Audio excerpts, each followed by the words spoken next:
Bienvenue sur La Brèche, un podcast dédié à la philosophie féministe. Nous sommes Shaima et Carla, et bienvenue dans notre deuxième épisode consacré à la penseuse, poétesse et militante Gloria Anzaldúa. Figure majeure du féminisme chicana et de la théorie queer, elle a forgé une philosophie de la frontière qui reste encore peu connue en France. Gloria Anzaldúa s'est entrée dans une écriture hybride entre essais, poésie et récits autobiographiques qui déplacent les lignes du savoir et de l'expérience. C'est aussi rencontrer une pensée qui part des marges, ou plus précisément de la frontière, conçue comme lieu de souffrance mais aussi de résistance. Nous avons choisi pour cet épisode de nous concentrer sur son essai Borderlands, La Frontera, publié en 1987, son seul ouvrage traduit en français par Terre frontalière, La Frontera, aux éditions Cambourakis en 2022.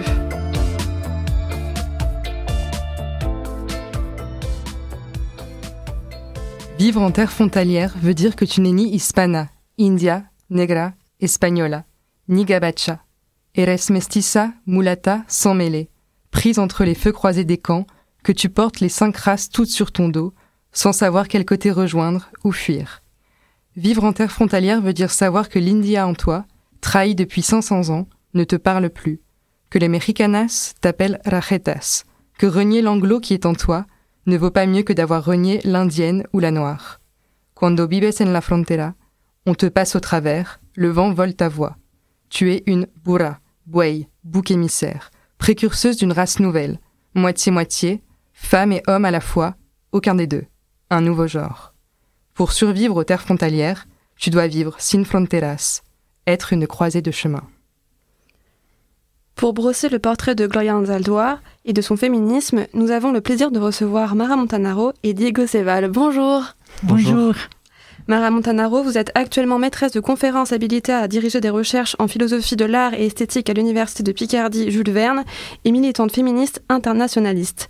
Vous êtes notamment l'autrice de Théorie féministe voyageuse, internationalisme et coalition depuis les luttes latino-américaines, paru en 2023 aux éditions Divergence. Et Diego Ceval, vous êtes professeur de philosophie au lycée Germaine Tillon au Bourget et doctorant en philosophie à l'université Toulouse de Jean Jaurès. Votre thèse de doctorat, dirigée par Nadia Yala-Kisukidi et Jean-Christophe Godard, porte sur les épistémologies de frontières dans la pensée contemporaine latino-américaine et notamment dans la pensée de Gloria Anzaldúa. Alors, on vient d'entendre un extrait d'un poème tiré de son livre Terre frontalière, La Frontera, et on entend ce qui fait la singularité de l'écriture d'Anzaldúa, très poétique, voire même politico-poétique, avec l'utilisation de langues différentes. Donc on y reviendra. Mais avant cela, peut-être qu'on peut partir sur une question très simple. Comment est-ce que vous avez rencontré Gloria Anzaldúa et pourquoi vous avez travaillé sur elle ? J'ai rencontré Gloria Anzaldúa en 2017, là où j'ai commencé à sortir d'une vision, mais aussi d'une recherche féministe eurocentrique. Et donc, c'était à partir de ce déplacement que j'ai opéré dans mes recherches que j'ai croisé ces textes qui depuis m'invoquent et convoquent et que j'ai relis régulièrement. Et moi, du coup, c'était en 2018 quand je préparais les concours pour être prof de philo. Et en fait, je m'étais rendu compte que je connaissais aucun penseur latino-américain et aucune philosophe en langue espagnole ou latino. Et par Google, en fait, je suis tombé sur des listes et j'ai lu Borderlands, qui m'a vraiment marqué. Et en 2019, du coup, je suis allé au colloque qui avait eu organisé par Paris 8, Paris 3 et Paris 7. Et après, depuis, j'ai fait mon M2 dessus et là, je continue en thèse et Merci, parce que grâce à vos travaux de recherche, peut-être qu'on va davantage la faire connaître ici en France où elle est trop méconnue. Et donc Gloria Anzaldúa, on va revenir sur qui elle était. Elle est née en 1942 à Raymondville, au Texas. Ça se situe pas très loin de la frontière entre justement le Texas et le Mexique. Et ce lieu de naissance est décisif car il va déterminer le rapport qu'a Anzaldúa avec la frontière, une notion qui lui est chère, la frontera, comme on a pu entendre dans le poème qui a ouvert cette discussion. Et elle dit elle-même dans l'introduction du livre Borderlands, « Je suis une femme de frontière ». Mara Montanaro, est-ce que vous pouvez nous dire qui était Gloria Anzaldúa, cette femme de frontière ? Bien sûr. Gloria Anzaldúa il faut revenir pour comprendre, pour comprendre véritablement sa vie et comprendre aussi la frontière. Il faut y revenir au fait, de cette justement frontière entre les États-Unis et au Mexique. Donc une frontière d'abord géographique. Ouais. D'abord géographique, puis existentielle, puis ontologique. D'accord. Mais d'abord, c'était vraiment ancré et incarné dans son histoire et dans sa vie. Donc, elle a passé son enfance dans un ranch où ses parents travaillaient comme agriculteurs. Elle aidait également aux travaux des champs et comme elle les suivait lors des voyages saisonnières, sa fréquentation de l'école jusqu'à l'âge de 11 ans a été très sporadique. Son enfance, donc dans le sud du Texas, a profondément marqué son écriture et sa pensée. El Valle, comme elle appelle les Chicanos, est une région profondément raciste, isolée à la fois des États-Unis et du Mexique. 85% des habitants, y compris la famille Anzaldúa, vivaient dans cette région avant qu'elle ne soit annexée aux États-Unis par le traité de Guadalupe Hidalgo en 1848, alors qu'elle était encore le Mexique. Elle dit « Nous n'avons pas traversé la frontière, c'est la frontière qui nous a traversés. Pourtant, bien que la communauté chicano, sur laquelle on reviendra, soit numériquement... Peut-être qu'on peut dès à présent expliquer ce que c'est les mots chicanos. Ce que signifie, oui, le terme oui, chicano. bien sûr, les mots chicanos, c'était tous les habitants de cette frontière qui sont mexicains d'origine et puis se sont déplacés aux États-Unis, donc qui subissent plusieurs violences et donc plusieurs oppressions dues non seulement à leur race, mais à leur positionnement aussi colonial. Et je dirais, Gloria Anzaldúa s'ajoute avec son orientation sexuelle, je dirais. Voilà. Très bien, merci pour cette présentation. Et moi, ce qui m'a marqué, c'est qu'elle parle beaucoup, tout le long de son livre, de son identité mestiza. Même son chapitre 7 s'intitule « La conscienza de la mestiza vers une nouvelle conscience ». Est-ce que peut-être, Diego Ceval, vous pouvez nous expliquer ce que ça veut dire ? Alors déjà, mestiza, donc c'est métis en espagnol. Et en fait, donc au début justement du chapitre 7, elle revient sur le livre de José Vasconcelos, qui est un philosophe mexicain post-révolution au Mexique, et qui justement a écrit un livre donc, qui s'appelle La raza cósmica, qui est la race cosmique, où il essaye d'imaginer une sorte de nouvelle race justement qui serait née de tous les métissages en Amérique latine. Et ce qui est intéressant, donc c'est qu'Anzaldúa, elle récupère en fait ce concept de race cosmique et de métissage latino-américain dans la langue espagnole pour l'introduire aussi aux États-Unis, dans un contexte justement en fait qui est très binaire blanc-noir, et c'est le moment justement des luttes aussi donc pour les droits civiques dans les années 60, au moment où donc les luttes chicanas apparaissent avec l'idée du Brown Power, un peu pas calqué mais en tout cas aussi inspiré des Black Panthers et du Black Power, et justement l'idée de redonner un peu une nuance marron entre guillemets du coup entre le blanc et le noir pour un peu essayer de casser justement ce partage racial très binaire qu'il y avait aux États-Unis. Et dernière chose intéressante du coup sur Vasconcelos, c'est qu'en fait sa pensée à lui est assez raciste en fait, la pensée de Vasconcelos, parce que l'idée de son métissage, c'était un métissage en fait blanchiment où les personnes surtout autochtones au Mexique mais aussi noires devaient finalement tendre vers la blanchité. Et Anzaldúa du coup là aussi elle essaye de par le métissage, en fait, de redonner une place aux violences qui ont donné lieu aux sujets métis, et donc de plus passer sous silence ce qui produit les sujets métis, quoi.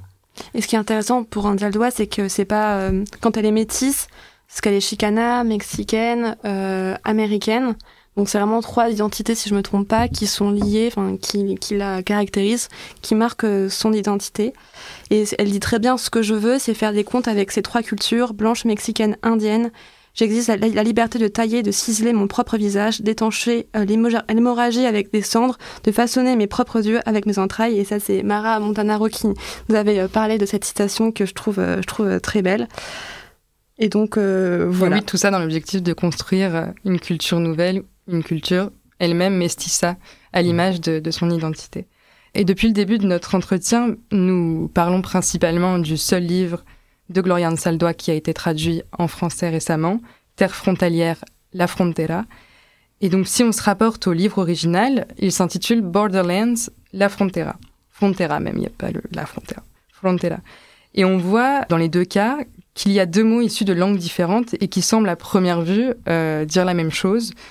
Donc, est-ce qu'on ne pourrait pas dire, à propos des textes que Gloria Anzaldúa produit, qu'ils sont, à son image, eux-mêmes des textes frontaliers, avec peut-être une langue qu'on pourrait dire elle-même frontalière. Mara Montanaro. Moi, je dirais tout d'abord que la frontière, et c'était aussi un texte manifeste. C'était aussi une vision de sa poétique et politique de la frontière. Donc, bien évidemment, la frontière, c'est un texte mestizo. C'est un texte en lui-même mestizo. Il y a un plurilinguisme déclaré. Oui, peut-être qu'on peut donner d'ailleurs les différentes langues qui sont présentes, parce qu'il y a aussi... Bien sûr, elle nous rappelle que dans la plupart des grandes catégories des langues se cachent encore d'autres langues. Alors, elle les numérote et les nomme ainsi. Donc, on trouvera l'anglais standard, l'anglais populaire et argotique, l'espagnol standard, l'espagnol mexicain standard, les dialectes espagnols du Mexique septentrional, l'espagnol chicano, avec des variations régionales au Texas. Donc, vous voyez, il y a vraiment... C'était et ça, elle explique... donc, c'était vraiment une revendication aussi de son positionnement en tant que... En tant que mestize, la frontière, je dirais, c'était la frontière, c'était aussi ce texte où elle tente de tisser sa langue à elle-même. Oui. Donc c'était vraiment aussi un mélange revendiqué de nahuatl, espagnol et anglais, où elle revendique cette légitimité aussi, cette prose, justement entre poésie et cette poésie et d'essai. Il faut la comprendre à l'intérieur aussi de cette identité multiple. Et ce qui est aussi intéressant, c'est que vous avez parlé des différentes langues et du fait que ça représentait sa propre identité à elle, mais ce qui est intéressant, c'est que finalement, elle parle aussi à tout le monde. C'est comme si, à partir de sa propre expérience singulière, elle essayait d'universaliser ses propos. Je ne sais pas ce que vous en pensez, peut-être Diego, Céval. Oui, mais en plus, ce qui est intéressant sur la langue, c'est que, c'est la langue à elle, mais c'est aussi la langue de la communauté chicana et du Texas. C'est vrai que dans le sud du Texas, les gens passent vraiment tout le temps de l'anglais à l'espagnol. Et du coup, ce qui est intéressant aussi, c'est qu'elle refuse de se conformer à une langue très académique qui serait un anglais parfait, avec un nous qui justement cache le jeu incarné ou idiosyncrasique qui pense.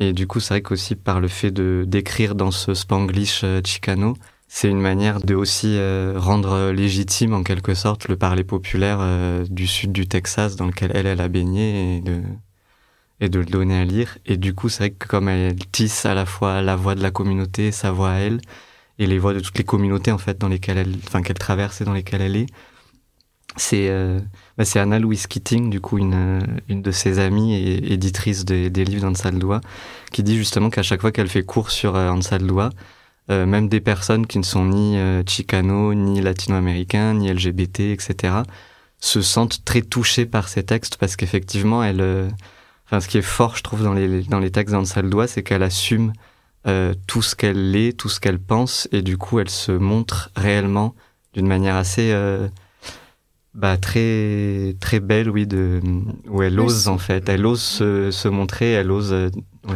Oui, c'est ça que j'allais compléter en disant qu'elle se montre vraiment très vulnérable et que oui, il y a aussi, il y a aussi dans le texte Terre frontalière une pluralité de genres. On a à la fois des passages qui sont vraiment de l'ordre de l'essai, notamment philosophique, mais on a aussi des récits qui sont de nature autobiographique, des considérations d'ordre historique, et notamment dans les récits autobiographiques, c'est assez beau parce que justement c'est là où elle se montre vulnérable.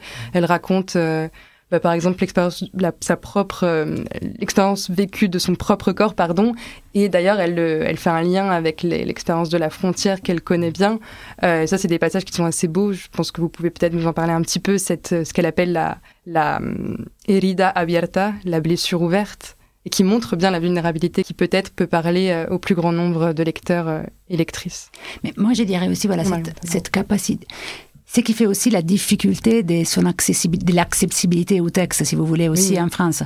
À mon avis, c'est ça qui explique aussi cette écriture, justement, cette écriture qui n'est pas accessible, car c'est une écriture qui s'est fait corps. Son écriture, c'est un corps, c'est son corps vulnérable, c'est la fragilité de son corps, de cette blessure ouverte, qui est la blessure des murs barbelés de la frontière, mais c'était aussi son propre corps. Donc son propre corps exposé. Et j'avais repris à un moment donné un livre qui n'est pas traduit en français, justement, sauf la frontière, justement, mais qui m'intéressait pour un mot qu'elle utilise. Donc, à un moment donné, elle reprend les concepts de neplanta. Neplanta, c'était un mot, justement, nahuatl, donc qui, elle dit, signifie l'espace entre deux cordeaux, l'espace entre deux mondes. Il s'agit d'un espace vraiment limité, elle dit, dans lequel vous ne êtes pas ceci ou cela, mais vous êtes en train d'échanger. Et dans la préface à ses livres posthumes, Luz en l'oscuro, donc elle dit, même l'accès à la connaissance s'opère différemment, donc s'opère par les images, s'opère par des récits. Donc dans cette auto-histoire, on est possible de voir moi je dirais une géographie corpo-psychique, voilà, qui est en train de se mettre en place. Voilà. Et ça rend justement cette blessure ouverte, c'est toute la puissance aussi poético-politique de son écriture. C'est l'utilisation d'images, parce que là, du coup, elles peuvent parler au plus grand nombre, même si, comme on l'a vu dans le poème au début, au sein d'une même phrase, on peut avoir des termes qui appartiennent à des langues très différentes. Et je trouve que l'idée de penser par le biais d'images rend les choses vraiment très accessibles, et sans pouvoir se mettre à sa place, évidemment, mais je trouve que c'est vraiment ça qui rend le texte aussi extrêmement beau et extrêmement touchant. Et oui, et en plus, donc, elle parle beaucoup de son identité singulière, comme on vient de le dire. Elle théorise aussi l'importance de la position sociale dans laquelle on se place, la position qu'on a dans le monde, qui a des impacts du coup sur la manière de voir le monde. Elle parle dans le chapitre 3 de la facultad, littéralement donc la faculté. Est-ce que vous pouvez nous expliquer, Diego Ceval, ce qu'elle entend par là ? La facultad, en fait, c'est une sorte de vision, entre guillemets, auxquelles peuvent accéder, mais encore une fois, c'est pas une sorte de don ou de privilégié ou etc.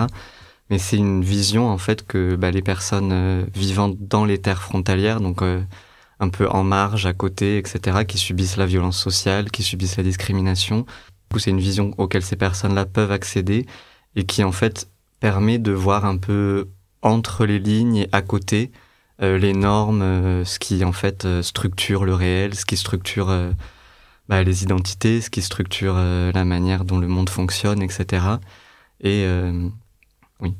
Parce que du coup, ça, c'est spécifique aux personnes qui ont vécu l'oppression, si j'ai bien compris, qui ont une manière différente de voir le monde, qui perçoivent les choses. Et justement, pourquoi est-ce que ces personnes-là arrivent à voir le monde différemment ? Est-ce que vous pouvez nous expliquer un petit peu ?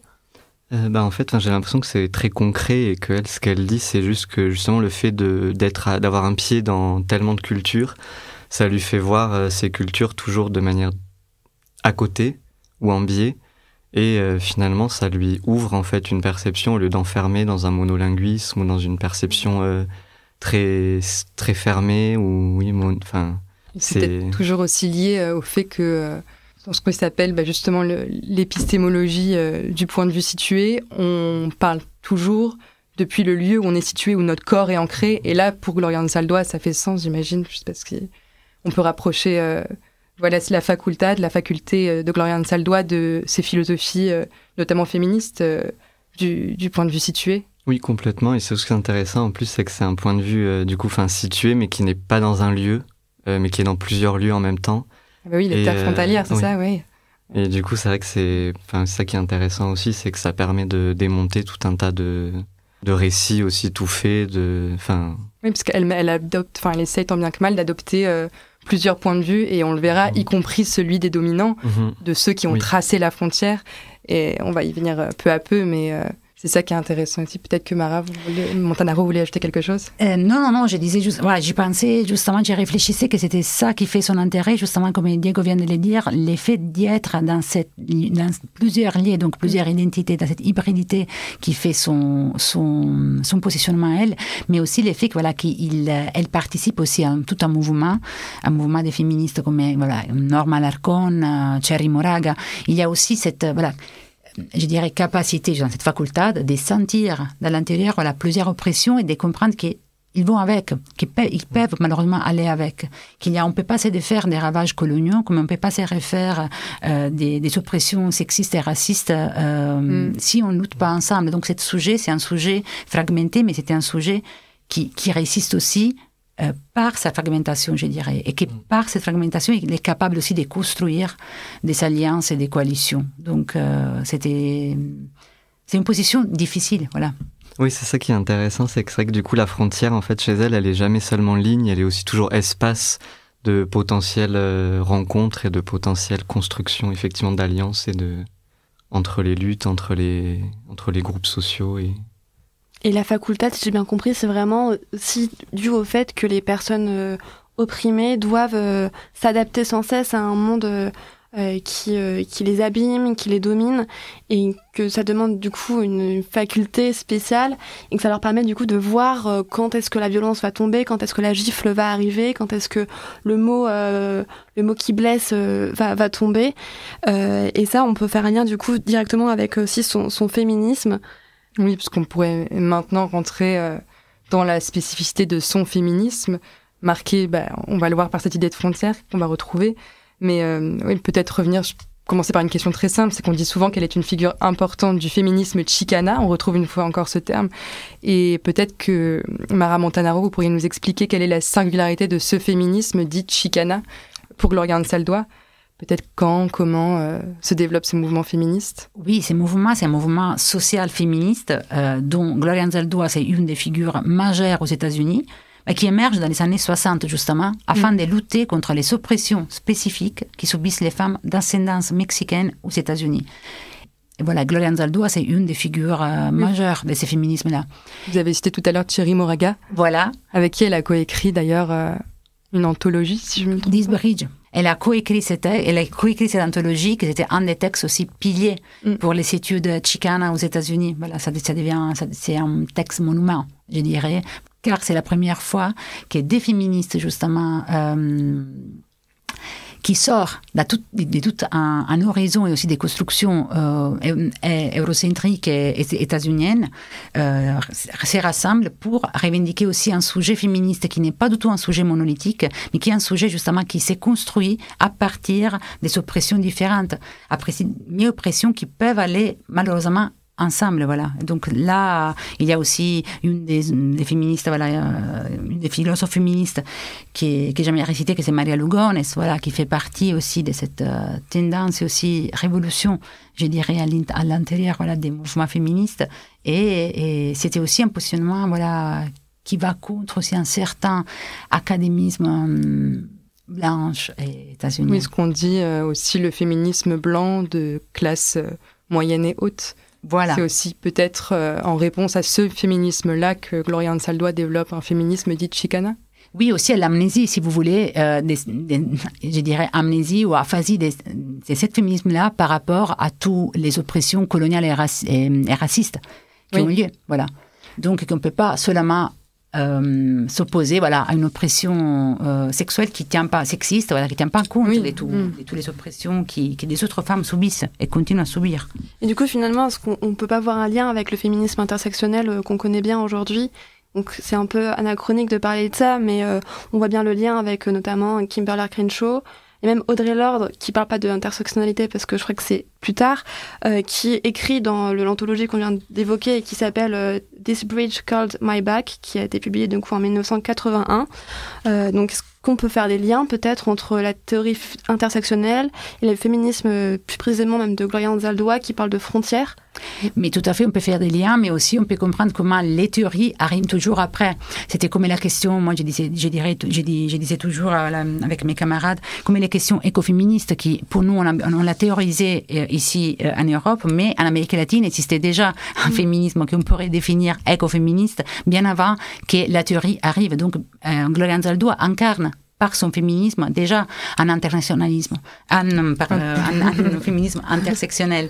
Mais il n'est pas théorisé ainsi, et la théorisation est arrivée après, mais c'était justement un rapport entre une praxis de vie après théorisée par la théorie. Voilà. Donc est-ce que ce serait juste de dire que le féminisme chicana, c'est un féminisme qui rassemble plusieurs formes d'oppression, plusieurs types de domination, en tout cas qui cherchent à s'intéresser à plusieurs types de domination, de race, de classe et de genre? Ou est-ce qu'on se trompe si on dit ça? Non, on se trompe. On dit qu'on tient compte aussi de tous les ravages, voilà, coloniaux et impérialistes et racistes qui on n'était pas pris en compte jusqu'à maintenant. Oui, je pense qu'on peut, surtout que ce qui est intéressant de toutes ces féministes chicanas, on peut aussi citer Dolores Huerta, qui était qui pour le coup, elle a peu écrit, c'était pas une théoricienne, mais c'était une militante de terrain qui avait participé à la création du mouvement avec César Chavez, donc qui est une autre grande figure du mouvement chicano aux États-Unis, des United Farm Workers, donc au moment de toutes les grèves agricoles qu'il y a eu en Californie à la fin des années 60. Et toutes ces femmes-là, ce qui est intéressant, c'est qu'elles essayent vraiment de penser,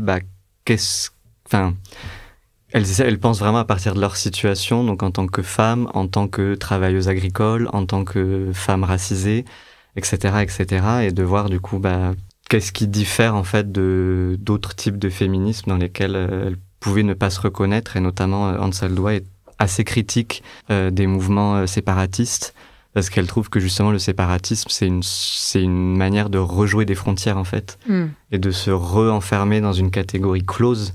Et que elle, justement, le féminisme qu'elle prône, c'est un féminisme qui doit créer des ponts et effectivement intersectionnel aussi, oui. Dans la conscience de la mestiza, elle-même, quand elle dit « qui je suis », un féminisme lesbienne du tiers-monde avec des tendances marxistes et mystiques. S'il les pouvait, il me découperait en petits fragments et collerait une étiquette sur chaque morceau. Et d'ailleurs, parmi les mots qu'elle emploie pour se qualifier elle-même, il y en a un qui a particulièrement retenu notre attention, c'est le mot « queer » en majuscule. On le retrouve dès le début des années 80 dans son essai qui s'appelle La Prieta. On s'est demandé en préparant l'émission si ce terme venait d'elle ou non, parce qu'aujourd'hui on le connaît dans une dimension plus théorique, plus politique, mais initialement ça a l'air de se rapporter à une expérience vécue, encore une fois, d'elle-même comme étant étrange, bizarre, ce que veut dire d'abord en premier lieu ce terme. Diego Ceval, peut-être. Alors déjà, avant de répondre, je voulais renvoyer du coup là-dessus aux travaux de Camille Bach, oui. Puisque du coup elle a fait une thèse effectivement sur la manière dont Anzaldúa a été effacée de la théorie queer. C'est vrai qu'aujourd'hui on cite souvent Butler, etc., mais pas pas Anzaldúa. Du coup, je sais pas si c'est la première, je sais pas si on peut dire qu'il y a une première personne à avoir théoriser le queer tel qu'on l'entend aujourd'hui, mais en tout cas c'est vrai qu'elle fait partie des premières personnes qui réutilisent le terme de manière théorique pour penser l'identité. Et ce qui est intéressant chez Anzaldúa, c'est qu'en fait elle fait un lien entre le queer et le mestiçaje justement, et elle pense le queer aussi comme un métissage en fait, et elle fait vraiment un lien. Elle dit que les personnes queer en fait sont aussi métisses au sens où elle l'entend, parce que justement, ils sont entre les mondes, ils sont entre les orientations sexuelles, entre les genres, etc. Et que du coup, c'est aussi une manière de déconstruire les catégories rigides et les binarités qui peuvent structurer notre perception des choses. C'est le fameux vers, il faut que je le retrouve dans le poème initialement lu, précurseuse d'une race nouvelle, moitié-moitié, femme et homme, aucun des deux, un nouveau genre. Oui, en plus, moitié-moitié, justement, il y a une anecdote dans Borderlands où elle parle justement de sa mère, je crois que c'est sa mère, je me souviens plus exactement, mais qui parlait d'une femme dans le quartier, lesbienne, et qui du coup en espagnol c'était mita mita, justement pour dire, du coup ça vient aussi là d'une expression très concrète. C'est pas elle qui invente moitié-moitié, mais on retrouve encore une fois du coup le queer comme entre deux, comme... Un trait d'union, en oui. fait, ouais. Justement, ça va peut-être nous emmener vers le concept de frontière. Oui, de nouveau. De nouveau, parce que c'est le fil conducteur, mais c'est le fil conducteur de tout cet épisode. Donc, ce qu'on trouvait paradoxal, c'est que la frontière, c'est à la fois ce qui a été tracé par les oppresseurs, mais aussi, chez Gloria Anzaldúa, ça peut devenir un lieu de résistance. Donc, on n'oublie pas la souffrance qui est liée à cette position particulière. Est-ce que Mara Montanaro pouvait peut-être expliquer ce paradoxe ? Oui, bien sûr. Avant d'expliquer les paradoxes, j'aimerais aussi comment il faut aussi les déconstruire en tant que tels. Dans le sens où la déconstruction du concept des frontières en tant que limite et barrière, elle a aussi déclinaison conséquente des zones frontalières comme espace de passage des ponts. Ça permet aussi d'expliquer comment la frontière devient pour elle aussi une méthodologie qu'on peut appliquer à ses écrits, dont elle peut devenir d'un lieu des blessures, des douleurs, des transitions, aussi un lieu de résistance. C'était aussi, comme on disait, une question bien évidemment bien ancrée d'un point de vue géographique, mais aussi philosophique et spirituel. Qu'est-ce que je veux dire par là ? Je veux dire qu'à partir de la frontière, à partir donc de cette entre-deux, elle commence à déconstruire et à décoloniser aussi tout un pouvoir hégémonique blanc masculin, monothéiste, donc colonialiste, esclavagiste, qui va avec. Et donc à se faire porter par cette aussi capacité expérimentale, je dirais tactile, aussi visionnaire qui est la sienne. Et cette frontière devient en effet son corps, territoire, écriture. Donc qui porte la blessure, mais qui peut être un lieu de résistance, comme a été revendiqué par exemple par Bellux concernant les concepts des marges, comme les marges aussi peut être un lieu de résistance. Le lieu à partir duquel on peut justement construire des stratégies de résistance. On ne peut les construire qu'avec des autres sujets et singularités qui subissent la même oppression. Ce qui est fort et ce qui me semble pas du tout évident comme position, en tout cas celle qu'elle adopte, c'est que la frontière, c'est d'abord un lieu de violence, de souffrance et un vocabulaire qui m'a marqué, notamment dans le chapitre 7 de Terre frontalière, la frontera, c'est tout un vocabulaire guerrier, agonistique. Elle parle vraiment d'une lutte de frontières. Et Diego Ceval, peut-être que vous pouvez nous mettre en exergue à quel point c'est une position difficile quand même de se retrouver là à la frontière, qui est certes un lieu, qui peut être un lieu de résistance et un lieu de création de nouvelles identités, mais qui avant tout est en premier lieu est un lieu de violence, de souffrance. On a des affrontements qui peuvent être sanglants et... Oui, exact. Enfin, c'est vrai que c'est ce que je trouve important, c'est qu'il faut pas oublier, d'ailleurs notamment tout le chapitre 1, en fait, c'est vraiment très concrètement ce que c'est l'expérience de vivre à la frontière, en fait. D'avoir les patrouilles de police qui sont là tout le temps, d'avoir une vie très difficile et du coup, c'est vrai qu'il faut jamais oublier que même si elle en fait complètement autre chose, en fait, de ce que c'est la frontière, et que justement, elle essaye de... Enfin, ce qui est aussi paradoxal, c'est que c'est la frontière qui est quand même le symbole de l'État-nation, de la limite, de la rigidité, et elle la tord complètement pour en faire quelque chose de complètement antinationaliste, mais effectivement en partant de quelque chose de très dur. Vraiment la frontière comme un champ de bataille, comme ça qu'elle l'a décrit. Oui. Un champ de bataille, puis même, c'est vrai que du coup, elle explique aussi la difficulté de vivre en situation frontalière, en fait, du coup, dans le chapitre 4, justement avec l'état de Coatlicue, qui est une déesse aztèque qu'elle reprend pour penser cet état, justement, de malaise, de tristesse, de dépression, qui vient, en fait, de toute la violence vécue, toute la violence subie au quotidien. Mais en même temps, ce qui est fort, c'est qu'elle cherche à une guérison, en fait. C'est jamais en fait un point d'arrivée, cet état de Coatlicue justement qui signifie un peu les profondeurs de l'âme, la noirceur en fait qui vient de la colère aussi de vivre ce qu'elle a vécu et la situation dans laquelle elle est.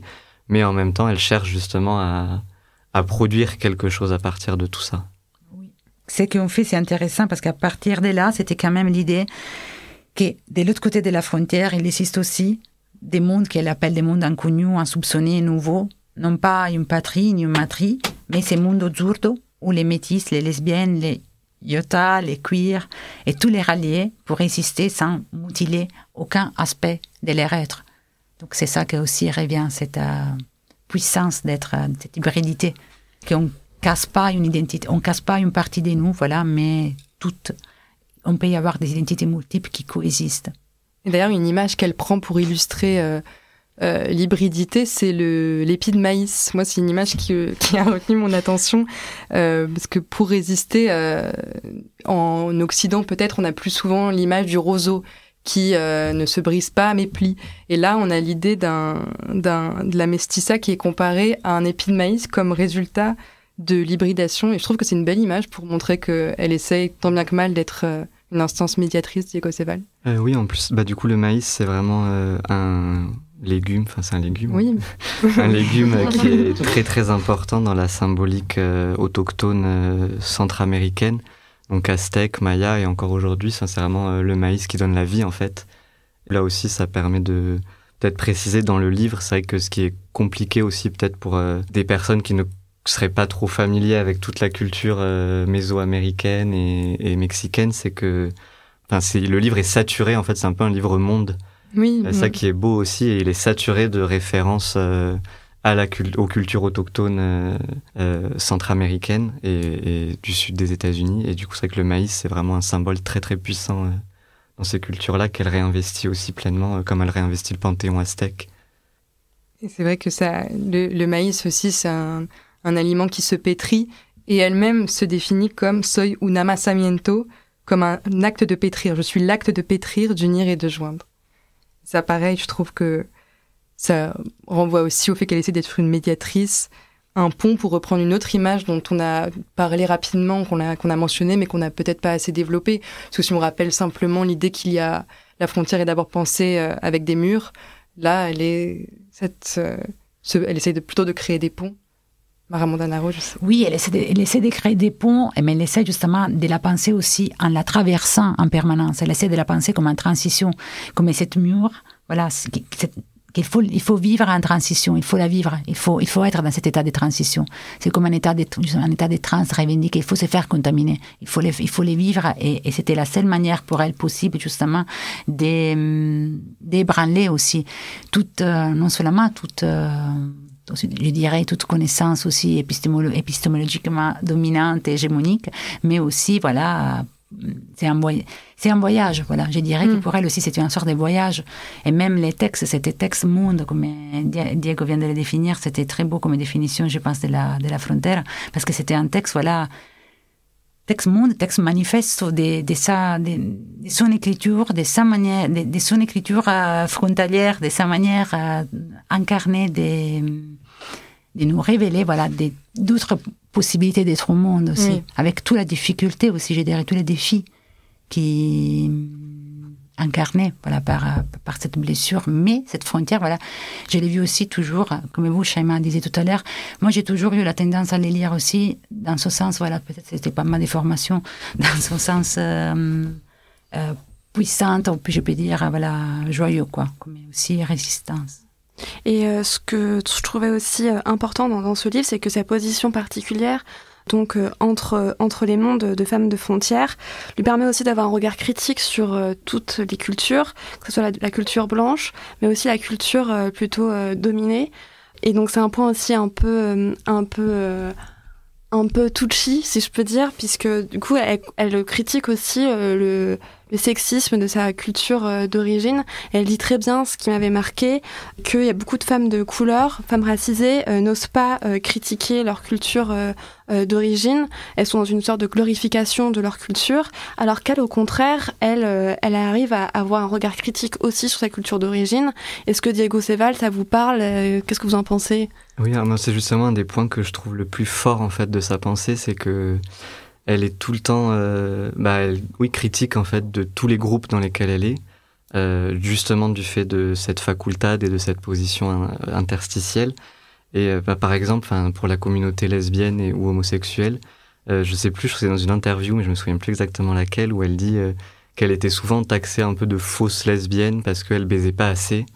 Et que du coup là aussi un peu quelle catégorie lui tombe dessus, pourquoi est-ce que et dans cette interview elle a une image où elle dit en fait on est tout le temps repris par la patrouille frontalière en fait. On est tout le temps pas assez le vrai homosexuel, le vrai chicano, la vraie féministe, etc. C'est quelque chose de très fort dans sa pensée, puisqu'elle nous donne vraiment des outils, y compris par les témoignages très concrets qu'elle fait de ses pratiques politiques, de ses réunions militantes, etc., de comment est-ce qu'elle a essayé d'être un pont et justement de créer des alliances, en fait. Oui, de toujours critiquer les deux rives et de jamais adopter une vision unilatérale qu'un seul côté de la frontière, y compris quand parfois l'autre côté de la frontière, c'est celui qui appartient à l'oppresseur, au dominant. Shaima? Et en même temps, j'ai l'impression qu'elle s'en veut un petit peu, ou en tout cas, elle a peur de se trahir, de trahir sa culture. Dans la Prieta, elle dit qu'elle était terrifiée parce qu'elle est dure avec les personnes racisées qui sont des victimes d'oppression. Et elle parle de sa mère, et là ça m'a particulièrement touchée parce que sa mère était assez dure avec elle. Elle lui a caché ses seins qui ont poussé assez tôt, et elle dit une de mes plus grandes peurs est de me trahir, de me consumer, mais surtout j'ai peur de faire de ma mère la méchante de ma vie plutôt que de montrer comment elle a été une victime. Et donc même si elle critique sa culture d'origine, qu'elle montre qu'il y a du sexisme des deux rives, elle est quand même consciente que c'est pas la même chose d'être sexiste quand on est par exemple un homme blanc, quand on est sexiste quand on est un homme racisé ou une femme racisée, pour le coup là elle parle de sa mère. Et je trouvais ça important par rapport au contexte actuel, notamment en France, avec l'extrême droite qui utilise beaucoup la critique des personnes racisées en disant que c'est des personnes sexistes et qu'il faut extirper ces filles, ces femmes de ces populations-là, qu'il faut les émanciper parce que ces cultures-là sont de fait sexistes. Mais est-ce que il n'y a pas un risque aussi chez Gloria Anzaldúa de critiquer trop finalement les cultures dominées Je pose une colle. Non, moi, si je peux y aller, ouais, j'ai pas l'impression, parce que justement, elle est pas non plus véhémente contre les groupes auxquels elle appartient, qu'elle critique. C'est plus qu'elle essaye toujours de montrer les limites et de nuancer en fait certains propos et certaines catégorisations en fait qui peuvent avoir lieu au sein de ces groupes-là, sans forcément effectivement tomber dans l'extrême inverse où elle ne pointerait que le négatif, puisque sinon elle reproduirait elle-même en fait aussi une logique frontalière qu'elle essaye de démonter en fait. Oui, c'est ce qu'on disait tout à l'heure, c'est avant tout, et c'est ça qui personnellement a retenu mon attention, une démarche critique, et en même temps il ne s'agit pas de reproduire ce que je disais tout à l'heure, de récupérer une vision unilatérale d'un seul côté de la frontière, et c'est ça qui me semble intéressant, c'est d'être critique en regardant des deux côtés de la rive, et c'est ça, je trouve, Terre frontalière, avant tout, ce livre de Gloria Anzaldúa. Peut-être une dernière question. Aujourd'hui, quel est l'héritage de Gloria Anzaldúa, que ça soit dans le monde universitaire, dans le monde militant? Est-ce que vous pouvez nous dire un peu si on commence vraiment à en parler en France ou pas? Comment est-ce que vous aussi, elle peut vous toucher Depuis 2019, je dirais, justement depuis cette colloque qui Diego vient d'évoquer tout à l'heure, il y a eu quand même, mais il y a eu en France avec beaucoup de retard, mais c'est le retard, je l'ai dit parce que je suis quand même étrangère ici et j'ai un regard qui me permet d'être dedans et dehors, même par rapport aux études postcoloniales et décoloniales. Moi, je remarque un retard par rapport à ce qui s'est passé ailleurs qu'en France. Donc, je pense que finalement, la pensée de Gloria Anzaldúa, il arrive avec aussi un tournant où les féminismes français, européens aussi, essayent de sortir de cette amnésie, de cet refoulement de tout un passé, toute une histoire aussi impérialiste, coloniale. Mais voilà, les risques, c'est toujours pour moi la réappropriation universitaire. Et je l'ai dit en tant qu'universitaire aussi. Donc il faut toujours voir comment une pensée comme Gloria Anzaldúa reste un outil aussi pour tous les mondes militants. Ce qui m'intéresse aussi souligner, c'est ça, voilà. Qu'il ne soit pas approprié parce que ça devient maintenant, voilà, comme a été fait pour les théories queer et comme on vient de les rappeler.